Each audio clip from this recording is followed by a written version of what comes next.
Shalom, shalom. I want to give all praise to the Most High Power, Yahweh, Bahashem, Yahweh Shai, Bahashem, Rakakadash, Barakada Yahweh, Barakada Yahweh Shai. I want to get double honors to the apostles and elders of Great Millstone. Peace and salutations to all the Akim of Del that's doing the work and pushing this truth. It's the brother Yahshua from the GMS Bahamas Camp back with this truth. Now, today I want to do a little lesson as to, last lesson what I did was on the 7 deadly sins, and I did one on wrath. So now I want to do one on glutton, another one of the 7 deadly sins, right? And what it is to be a glutton, and what being a glutton gets you, right? Now, the Webster's Dictionary on glutton is one that eats to excess, right? Also, a person who eats too much, or someone who wants a large amount of something. God.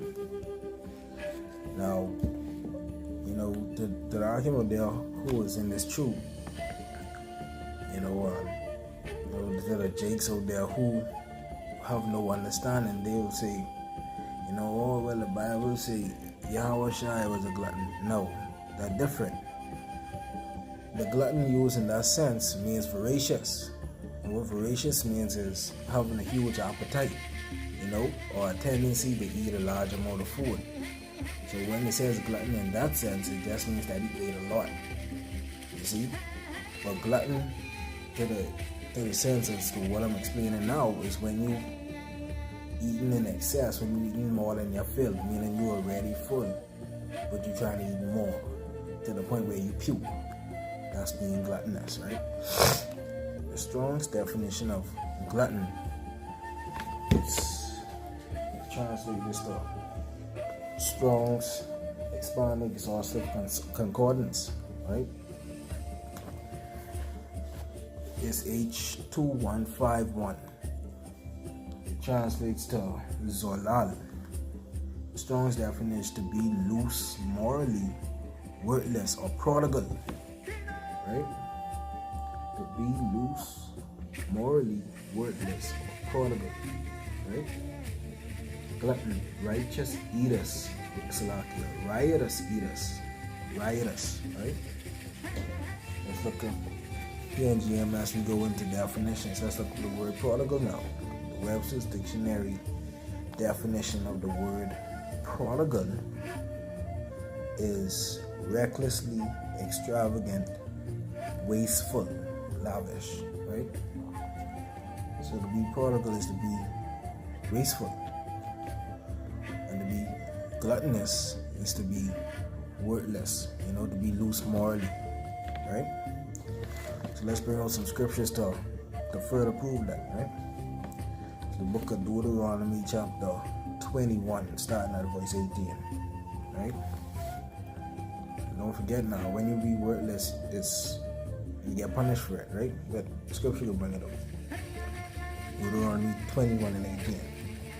If a man have a stubborn and rebellious son, which will not obey the voice of his father or the voice of his mother, and that, when they have chastened him, will not hearken unto them.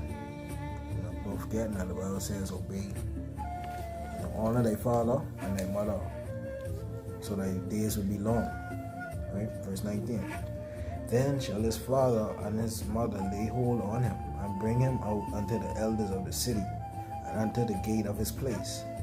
And they shall say unto the elders of his city, This our son is stubborn and rebellious. He will not obey our voice. He is a glutton and a drunkard. Right? When they say he's a glutton and a drunkard, he's weightless. He's a prodigal. He living lavishly, taking things for sport, right? Verse 21. And all the men of this city shall stone him with stones, that he should die, right? So shalt thou put evil away from among you, and all Israel shall hear and fear. So it says, being gluttonous was punishable by death, according to the book of Deuteronomy, right?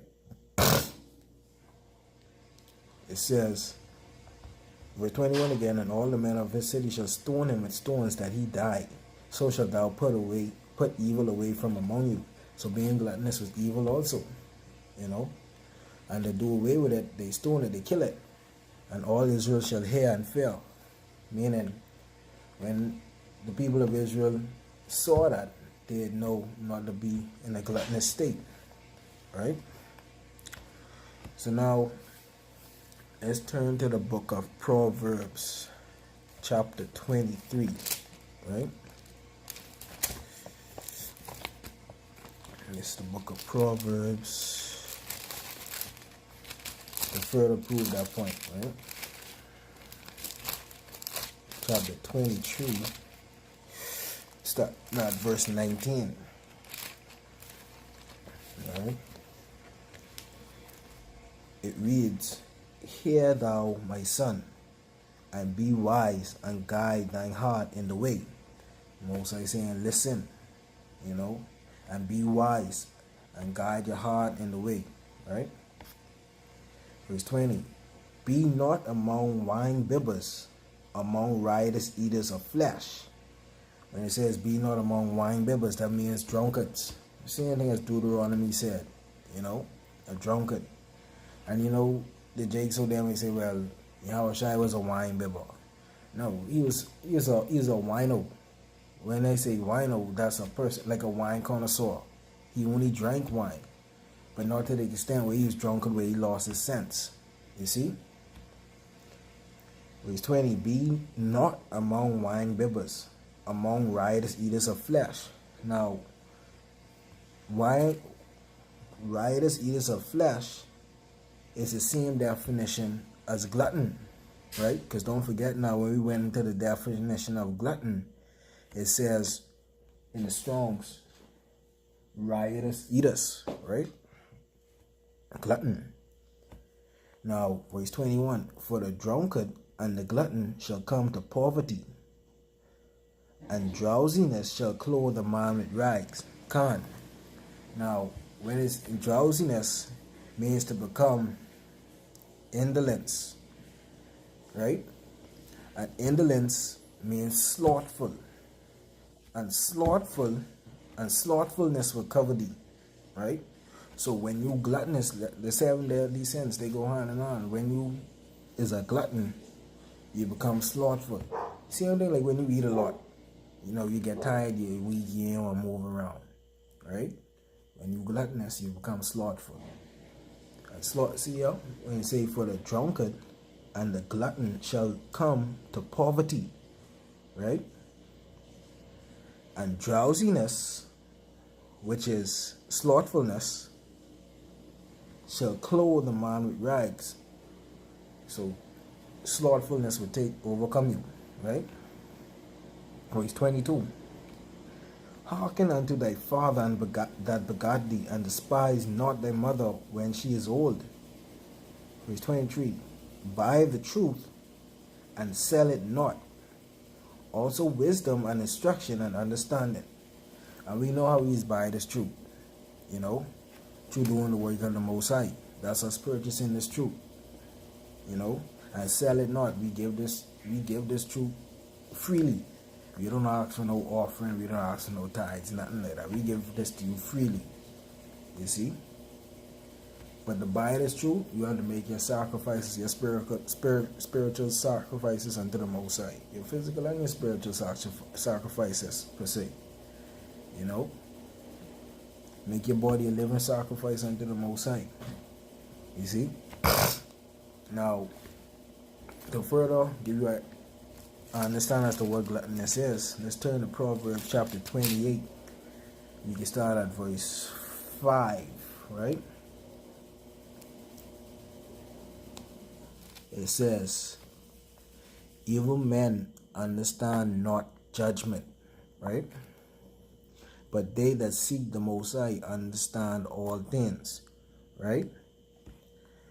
Evil men with gluttonous and slothful intentions understand not their judgment. Because don't forget now, when we give the Strong's definition of glutton, going back, it says to be loose morally, right? And when you have no morals, the Most High ain't dealing with you. You know, Evil men understand not judgment. When you have no morals, you don't understand judgment. And if you don't understand judgment, you don't know your consequences. You see, the Most High will kill you for that. But they that seek the Most High understand all things. So when you're doing the work and you're seeking the Most High and you're not being gluttonous, you're not being slothful, you understand all things. The Most High make it known unto you. You don't take your hand off the plow. You see, you keep doing this work. Verse 6, it says, better is the poor that walketh in his uprightness than he that is perverse in his ways, though he be rich. Me and Akim Jeff was talking about this, better is the poor that walketh in his uprightness. So it's better to be poor and righteous than to be perverse and rich. You have a lot of them rich pastors and things them out there who perverting this word. Yeah, they may be rich, they may think they blessed, but they blessed with the left hand of the Most High. The poor blessed with the right hand of the Most High. And we all know what that means, right? Verse 7. Whoso keepeth the law is a wise son, but he that is a companion of riotous men shameth his father. And we read back in Deuteronomy what the father and mother did to a son that was riotous or drunken and slothful, gluttonous, Salakia. You see?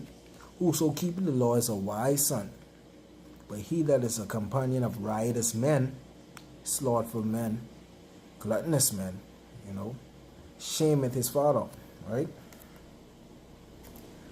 He that by usury and unjust gain increaseth his substance. So he that by usury and unjust gain increases his substance, he shall gather it for him that will pity the poor, right?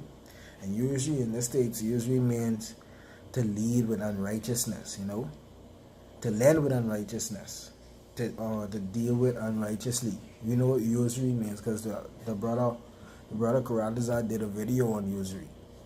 You see? He that by usury and unjust gain, meaning you gaining things unjustly, you getting riches through stealing or through an unrighteous way, you increase your substance, but it ain't gonna be for you. He shall gather it for him that will pity the poor. You see? So now, let me bring this last precept. This is the book of Zephaniah, right? It's the book of Zephaniah, chapter 3. Zephaniah chapter 3 starting verse 1, right? Reads, woe to her that is filthy and polluted, to the oppressing city, right? Meaning destruction to those that are polluted, unclean, and who bridle not their tongue accordingly, right? Verse 2, she obeyed not the voice, she received not correction, she trusted not the Most High, she drew not near to her power, right? So destruction to those that are polluted, unclean, and who bridle not their tongue accordingly, right? Destruction to them, because their mind are filthy and polluted, But with that, I hope you were edified as to what a glutton is, and me and Hakim with their arc accordingly. Don't be gluttonous, don't be slothful, man. Because that only leads to destruction. With them 7 deadly sins, you commit one, it's just like you commit all. Because they all go hand in hand, they all go hand in hand, and they tie in together. But with that, I want to give all praise to the Most High Power, Yahweh Bahashim, Yahweh Shai, Bahashim Rakah Kadash. And I thank the Most High for giving me the wisdom to do this lesson, and I hope it was edifying to the Hakim of Del. Shalom.